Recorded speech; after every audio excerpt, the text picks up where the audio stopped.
미국 증시 분위기를 생생하게 전해드립니다. 이항영의 월가이드 시간, MTN 이항영 전문위원님과 함께 오늘도 이야기 나눠보겠습니다. 위원님 안녕하세요. 네, 안녕하세요.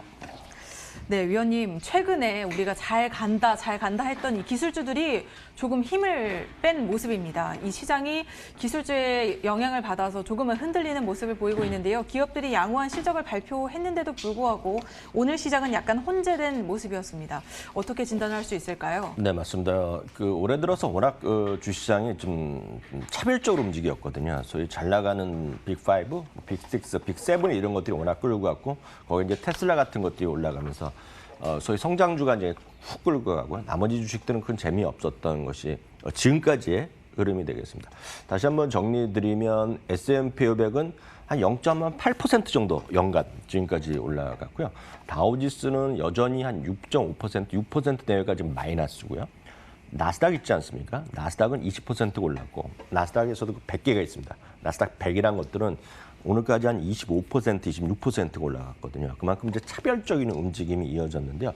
그에 따른 반작용은 언제라도 있을 수 있죠. 그러니까 너무 많이 올라갔던 건 쉬고 너무 많이 떨어진 것들은 반등하고 어떻게 분류하던 건지 간에 결국 지나친 거는 약간 좀 다시 좀 정상적으로 가고 또 너무 또 벌어지고 붙여지고 이런 것들이 그냥 일상의 반복이라고 일단 큰 틀에서 좀 이해하시면 마음이 편할 것 같고요.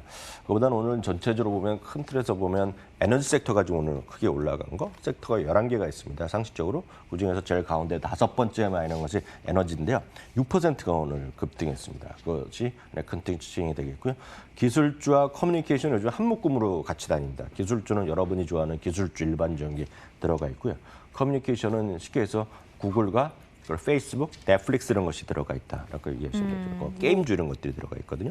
그런 것들이 상대적으로 둘이 오늘 쉬고 나머지들이 지금 반등하는 그런 큰 틀에서 이해하시면 되겠고요. 에너지주 같은 경우에는 뭐 호재가 있었나요? 에너지는 6% 넘게 오른 걸 보니까. 네, 에너지는 가장 중요한 것이 기름값이죠. 기름값이 오늘 3월 이후 최고까지 올라갔거든요. 그것도 잠시 후에 좀 말씀드리겠고요. 네. 오늘 시장의 특징은 역시 가장 크게 이제 그거는 이제 큰 섹터별로 말씀드렸고 하나는 제가 약간은 뭐 많이 떨어진 거라고 표현했고요. 많이 올라간 것이 쉬었다 얘기하는데 그것을 약간 좀 구분해서 말씀드리면 그것은 한쪽에서 보면 가치주라고 할 수 있습니다. 가치주가 오늘 좀 상승하고 좀 모멘텀 스탑, 그러니까 성장주나 이런 것들이 좀 쉬는 그런 하루였는데 그래서 그래프를 보시면 가치주가라는 것이 이제 많은 분들이 가치주는 뭐냐라고 하실 수 있거든요. 네. 왜냐하면 한국 주식만 익숙하셨던 분은 제가 가치주가 뭐라고 생각하세요? 그러면 대부분이 자산주라고 얘기합니다. 땅이 많은 주식. 네, 그리고 오래된 기업을 가치주라 얘기하시는데 그렇게 얘기하면 뭐 일상생활에서는 그러시죠 이렇게 얘기할 수 있지만 교과서로 보면 땡입니다. 땡.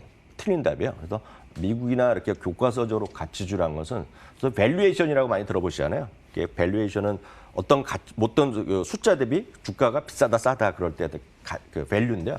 쉽게 얘기해서 이익 대비 가치도 있고요. 이익이요. 네. 그러니까 PER 많이 들어보셨잖아요. 그러니까 어닝 대비 프라이스, 그러니까 밸류에이션 그리고 아니면 자산 대비, 그러니까 땅 가치 대비, 자산 가치 대비 얼마냐. 그것도 PBR이라고 그러고요. 성장주 같은 거는 PSR이라고 합니다. 세일즈 대비 몇 배 이런 거를 그거 대비 몇 배 하는 거가 밸류에이션을 서로 가치주라고 얘기하는데 그런 통칭 그런 가치주들이 재미가 없었는데 이 그림이거든요. 그걸 한 번에 사는 것이 저 VLUE라는 ETF인데요. 이게 0.9% 올라간 겁니다. 오늘 한마디로 말씀드리면.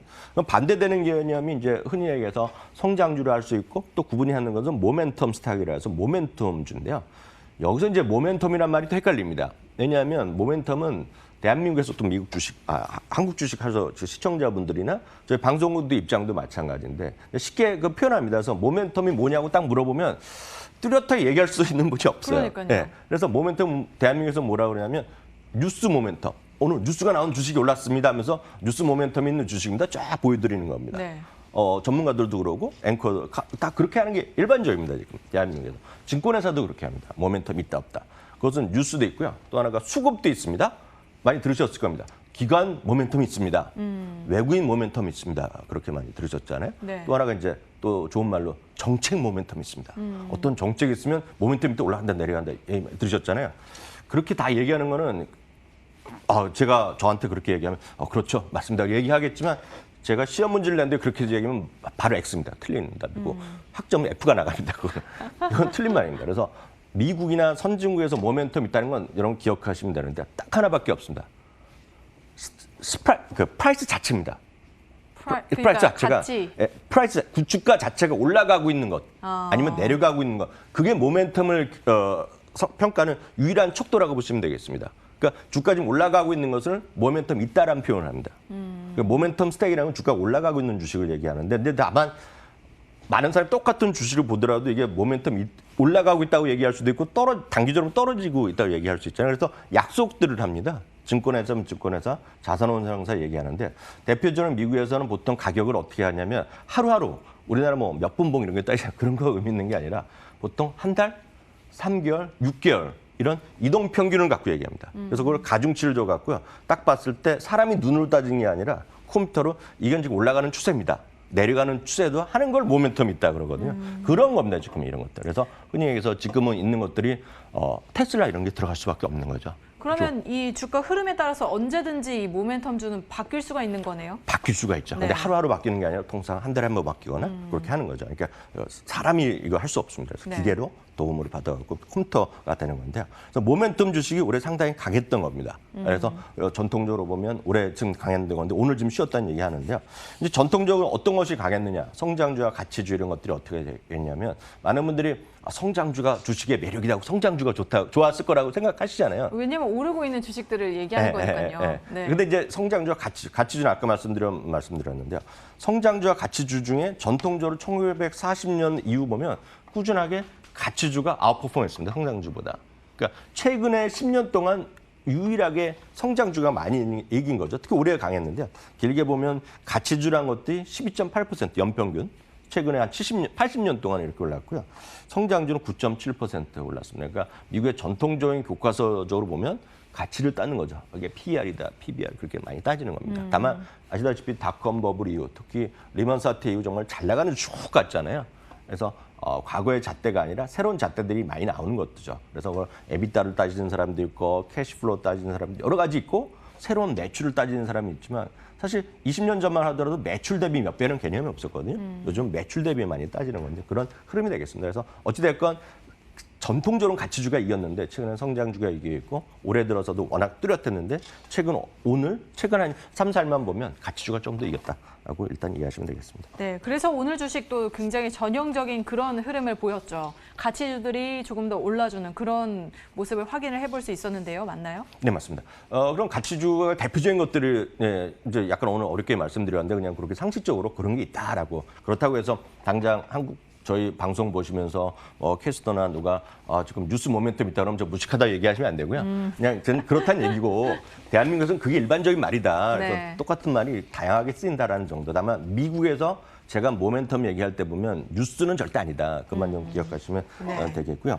그럼 이제 대한민국이나 전 세계 특히 미국에서 전형적인 가치주가 뭐가 있냐 그러면 제가 섹터를 딱 불러드리겠습니다. 지금 가치주란 건 은행주를 지금 가치주라고 얘기합니다. 은행주. 네, 왜냐하면 PR이 워낙 낮습니다. 지금요. PR이 낮고요. 상대적으로 배당률도 높은 것들이 있겠고요. 또 하나가 대표적인 것이 어떤 것이 있냐면 에너지 주식이 있습니다. 에너지. 네, 이게 보면 엑슨모빌 같은 거 보면 여러분 깜짝 놀라실 겁니다. 엑슨모빌이 오늘 5% 정도 올라갔거든요. 네. 엑슨모빌하면 미국에서 제일 큰 메이저 오일 회사입니다. 우리나라 뭐 GS나 SK 있지만 그거랑 비교 안 될 정도 큰 형님이거든요. 엑슨모빌이고요. 그죠. 엑슨모빌은 여러 번 회사에서 올해 주가 워낙 안 좋았거든요. 유가가 네. 떨어질 때 그때마다 저도 앞선 코너에서 얘기 들었는데 뭐 배당 컷이나 이런 우려가 얘기 나올 때마다 한결같이 얘기한 적이 있습니다.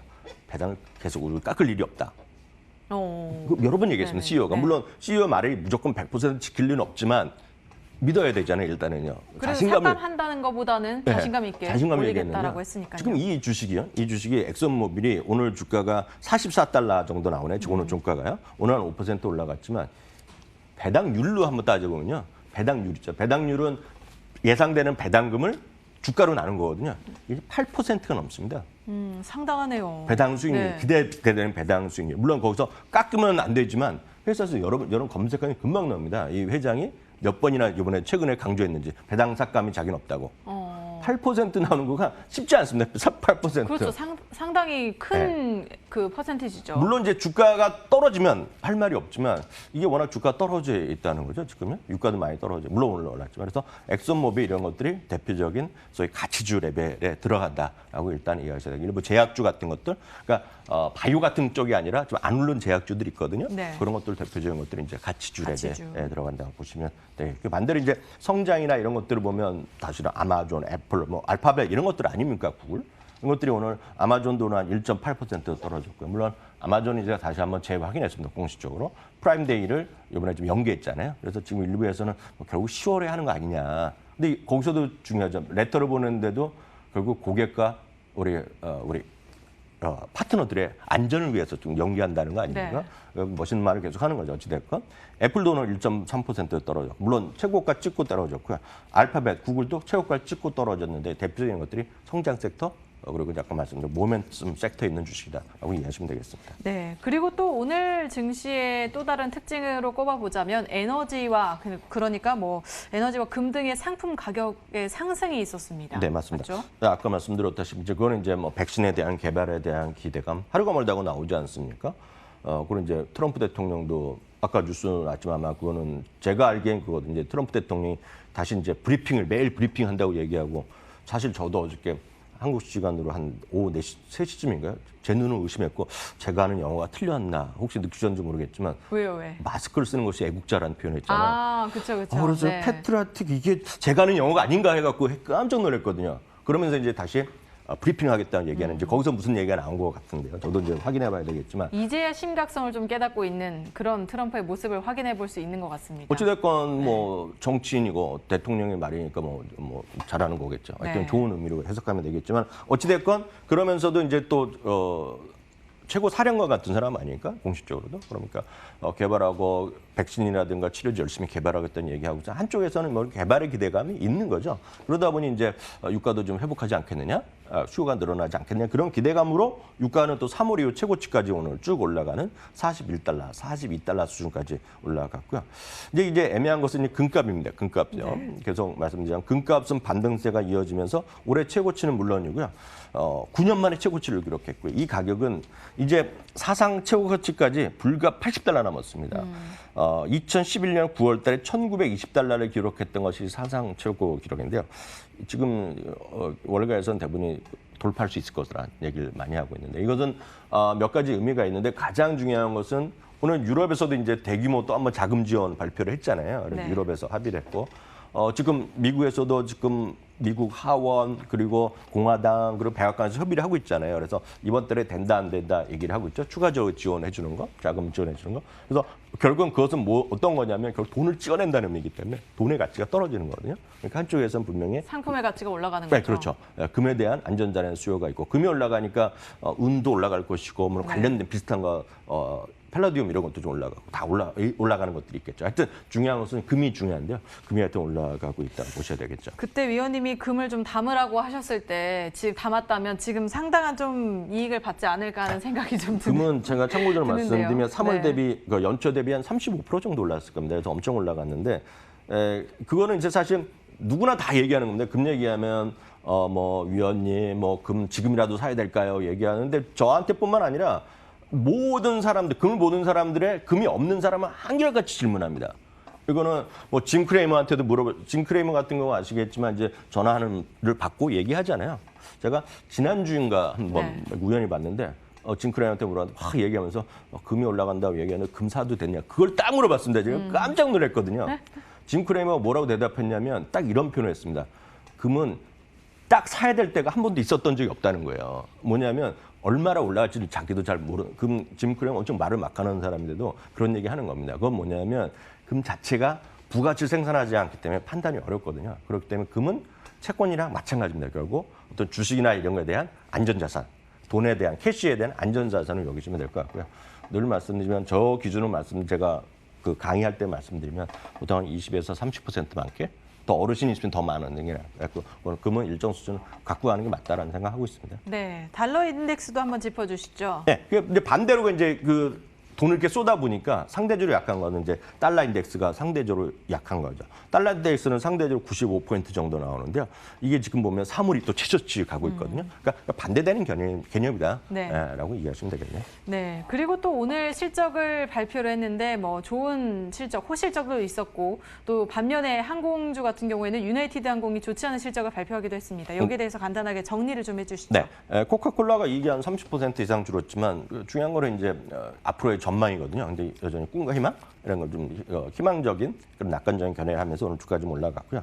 로키드 마틴과 필립 모리스도 기대 이상의 실적을 발표했고요. 특히 로키드 마틴이 오늘 좀 주가가 올라갔는데 대표적으로 로키드 마틴도 이런 거 같이 주거든요. 지금 네. 상대적으로 그런 관점에서 항공주도 실적 누구나 다 알죠. 비행기 뜨지 않는데 어떻게 지금 돈을 벌겠습니까? 엄청난 적자가 나오고 있음에도 불구하고 그런 꿈과 희망이 있는 사람들은 장기적으로 살 수도 있겠죠. 그런 같은 흐름으로 이해하시면 되겠고요. 참고적으로 지금까지 58개 기업이 오늘 새벽까지 발표했거든요. 81%는 기대 이상, 그러니까 기대를 맞췄다고 보셔야 되겠고요. 2분기 실적은 지금까지 나온 거로 추정컨대 43.6% 마이너스이기 때문에 기존의 전망이었던 마이너스 42, 44랑 거의 비슷한 수준을 인라인으로 갖고 있다라고 일단 이해하시면 되겠습니다. 네. 그리고 우리가 제일 기대를 하고 있는 이 기업이죠. 테슬라가 내일 드디어 실적을 발표하게 됩니다. 과연 어떤 실적을 발표하게 될지 우리가 참 전망을 해볼 수 있을 것 같은데 여러 가지 전망들이 나오고 있어요. 위원님께서는 어떤 말씀을 해주시겠습니까? 네, 뭐 똑같은 말씀드리지만 테슬라는 하여튼 대한민국에서 최근 3개월 동안 제일 많이 산 주식 순매수 1위가 되겠고요. 2위가 니콜라라고 합니다. 그래서 이 테슬라까지는 이해가 좀 되는데 니콜라라고 하니까 니콜라까지는 제가 말씀드리기가 좀 어렵고요. 어찌 됐건 테슬라에 관해서 속보 몇 가지만 전해드리면 JMP 증권이 있습니다. 7월 6일 날이요. 7월 6일 날 기존의 1,050에서 1,500으로 올렸던 곳이거든요. 그 당시가 1,300 몇 달러가 다 할 때인데요. 그러니까 불과 얼마 안 됐죠? 보름도 안 됐고 거래 수는 2주밖에 안 되는데 오늘 투자 의견은 매수해서 중립으로 내리고요. 그러니까 목표 주가 자체를 철회했습니다. 이건 자기네가 고민을 많이 했는데 주가지 많이 올랐다는 얘기죠. 1,500달러 먹고 1,600 막 가고 있잖아요. 맞아요. 그러다 보니 너무 많이 올랐고 자기가 거품이 꼈다 뭐 이런 얘기도 있더라고요. 그런 거죠. 네. 자기가 봤을 때는 지금보다 장기적으로 분명히 좋다니요. 단기적으로는 뭐 엄청 좋은 거. 근데 지금 펀더멘털을 중시하는 애널리스트 입장에서는 여기서 더 올라갈 여력이 크지 않다.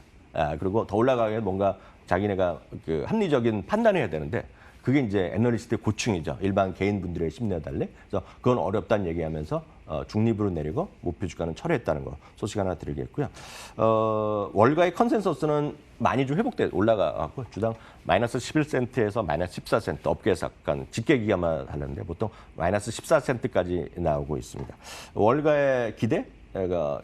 월가 이제 루머라고 그러고요. 월가 이제 기대 심리, 위스퍼라고 얘기하는 거는 지금 50에서 75센트 흑자 가능성을 얘기하고 있는데 중요한 건 이제 많은 분들이 그럼 왜 이렇게 올라가느냐. S&P 500 아닙니까? 단적으로 말씀드리면 S&P 500에 들어갈지 안 들어갈지는 아무도 모릅니다. 심지어 내일 흑자가 많이 나오건 적자가 많이 나오건 그거가 절대적인 기준은 아닙니다. 필요 충분 조건에 이거 포함 잘 되면 무조건 들어가는 것도 아니고 안 들어가는 것도 아닙니다. 다만 네. 중요한 것은 이게 워낙 규모가 커져 있고 시가총액 10위권에 들어있거든요. 그러니까 그거를 무시하고 하기에는 많이 지금 거기가 너무 커졌다는 걸 분명 인정하셔야 되겠고요. 그럼 또 많은 분들이 그럼 언제 발표하냐 그러잖아요. 근데 이거는 사람들이 그렇잖아요. 전화해서 만나도 되고 정기적인 모임이 있어도 되고 그러는데요. 제가 알기에는 3월 회의는 그때 코로나 때문에 보통 통상적으로 보면 분기 한 번씩 하는데 3월에는 안 했습니다. 그 6월 회의도 별로 안 한 거로 제가 알고 있어요. 네. 왜냐하면 그게 쉽지 않잖아요. 지금 모이기가. 근데 일정으로 보면 통상 그 매 분기 말이요. 매 분기가 정확히 아셔야 되는 매 분기 말 셋째 주 금요일 날 합니다. 이건 정해져 있어요. 그러면 9월에 있을 수도 있겠네요. 네. 셋째 주에 금요일 날 하고요. 네. 언제 편입되는지는 자기네 하고 나서 바로 발표할 수도 있고 진행할 수 있는데 통상 편입이 결정되고 시행되기 닷새 전에 발표를. 네, 그래서 통상 보면 금요일 날 5시 15분 한다고 알려주고 있는데 그 회사 S&P에서 커뮤니티에서 얘기하는 거가 100%는 아니다. 그래서 그거는 이제 정기 일정이고 언제라도 모일 수 있는 거죠. 전화만 하면 화상으로 딱 하면 모여서 결제하면 되잖아요. 네. 그래서 그런 건 있다라고 일단 이해하시면 되겠습니다. 네, 저희 내일 테슬라 실적 발표를 앞두고 있습니다. 내일 실시간으로 테슬라가 발표하는 즉시 또 전해드리도록 하겠습니다. 지금까지 MTN 이항영 전문위원님과 함께했습니다. 오늘 말씀 고맙습니다.